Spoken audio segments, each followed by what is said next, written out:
중 고등학교 때 개교 기념일이 되면 매년 전교생이 참여하는 단축 마라톤이 있었습니다. 개인상과 단체상이 푸짐하게 소개되고 전교생이 한꺼번에 교문을 뛰어나가면 그 모습이 장관이었습니다.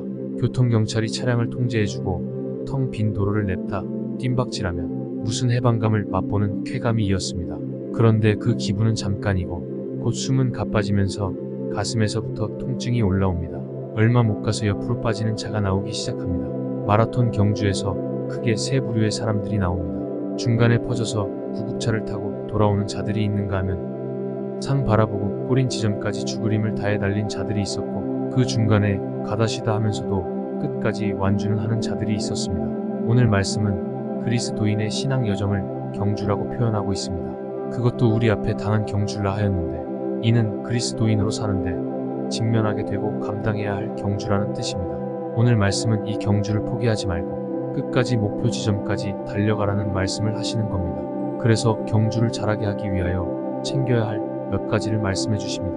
첫째로 구름같이 둘러싼 믿음의 증인들을 보고 경주에 임하라 하십니다. 그 증인들은 11장에 나오는 믿음의 조상들입니다. 아벨과 에녹으로부터 시작하여 다윗과 사무엘 등의 선지자들로, 그 일을 다 말하자면 시간이 부족할 정도로 수많은 믿음의 조상들이 증인으로 있지 않으냐 하십니다. 물론 이 증인들은 모두 성공한 자들만 제시한 것은 아닙니다. 블레셋에 잡혀 두 눈알이 뽑힌 삼손 같은 자도 있습니다. 성공한 자는 왜 성공하게 되었는지가 증거가 되고, 실패한 자는 왜 실패하게 되었는지 그 실패와 그로 인해 겪었던 고난 자체가 또한 증거가 되는 것입니다.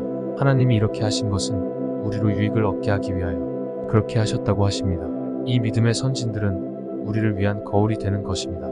이제 경주의 바통을 이제 우리가 받았으니 믿음의 조상들의 예를 자세히 살피고 각자의 경주를 믿음으로 임하라는 말씀을 하시는 겁니다.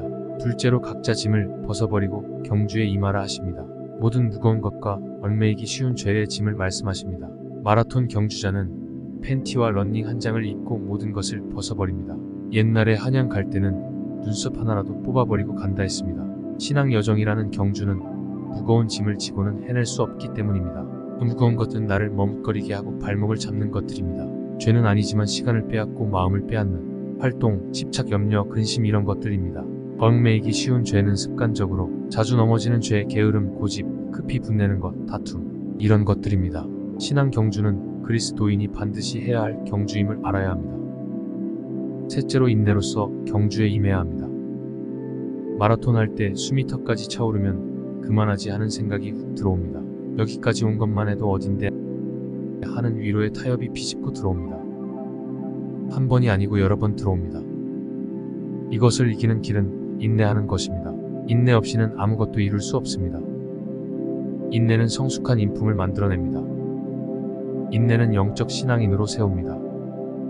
사랑의 15가지 덕목은 오래 참음으로 시작해서 모든 것을 견디는 것으로 완성됩니다. 인내해야 하는 이유는 신앙 경주에 궁극적인 목표가 있기 때문입니다. 그것은 예수님이 십자가를 참으신 이유입니다. 그것은 예수님이 보신 앞에 있는 기쁨입니다. 당신이 영원한 보좌에 앉으시고 당신을 따르는 자들도 그 옆에 앉게 하실 최종적인 승리의 기쁨인 것입니다. 히브리서 12장 1절에서 2절까지 말씀입니다.